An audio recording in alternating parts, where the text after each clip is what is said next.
Hey there. If you're a new leader, I'm sure you know the feeling. One minute you're part of the team, and the next you're responsible for its success. The pressure's on, all eyes are on you, and you're thinking, how in the world do I manage my own stress and lead these people effectively? Well, let's dive into exactly that. So let's just start with a really big question. What's that one skill, that single thing that separates the new managers who are just treading water from the team leaders who are absolutely crushing it? It's not about being the smartest person in the room. It's not your technical skill either. The answer, and what we're going to focus on today, is emotional intelligence. So here's how we're going to break it all down. First, we'll talk about that pressure cooker that all new leaders find themselves in. Then, we're going to get into the core skill you need, self-regulation. After that, we'll connect the dots and see how that builds trust. And finally, the best part, we'll lay out a simple, actionable plan to boost your own EI. Okay, so let's talk about that leadership pressure cooker. It's intense, right?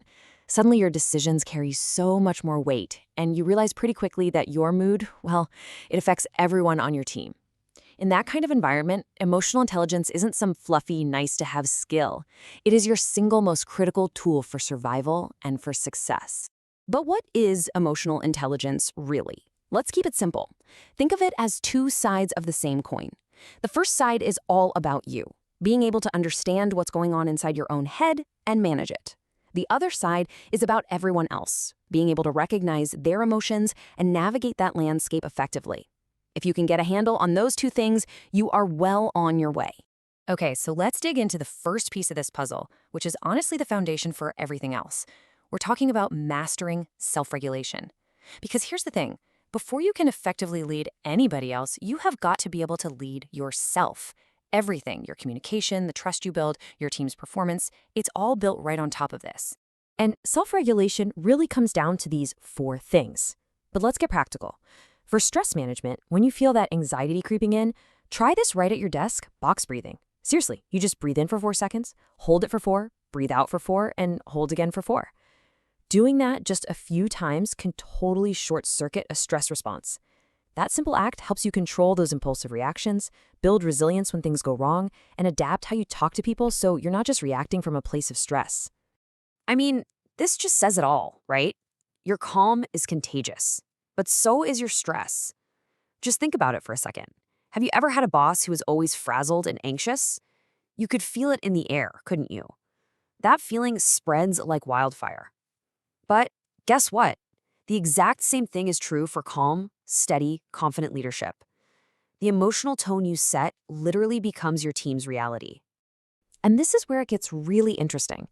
How does all that internal work, that self-control, actually translate into an external result, like team trust? This is the moment where self-regulation stops being just about you and starts becoming the absolute cornerstone of your team's culture and their confidence in you. Just look at the night and day difference here. On one side, you've got the reactive leader. They let stress call the shots, and what happens? They create anxiety, people get defensive, and morale just tanks. But then look at the regulated leader. They foster a sense of stability and security. Their team feels psychologically safe, which is huge. It means people feel safe enough to speak up, to admit mistakes, to be creative.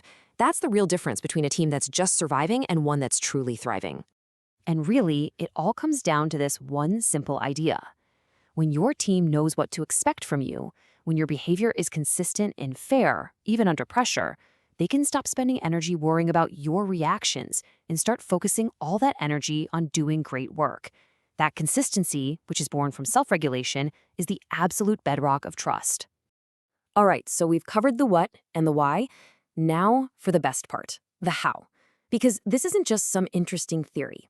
Emotional intelligence is a skill, and like any skill, you can work on it and get better. So let's turn this insight into action. Now, this is maybe the most important thing you'll hear today. Emotional intelligence is not a fixed trait. You weren't just born with a certain amount of it, and that's that. No way.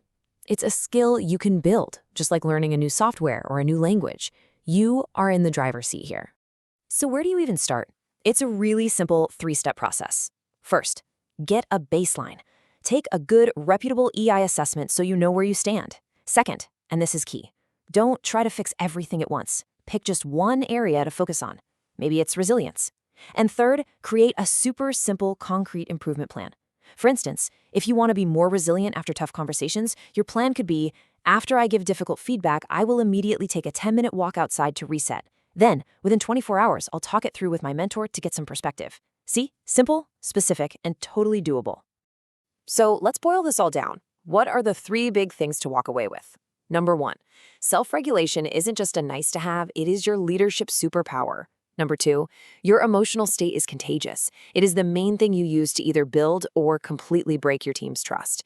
And number 3, the most empowering point of all, this is a skill you can start developing right now, today. And that really leaves us with one final thought. The kind of leader you're going to become, the culture you're going to build, the legacy you leave behind, it all starts with these small, intentional steps you take right now. So the real question is, what's your first step going to be?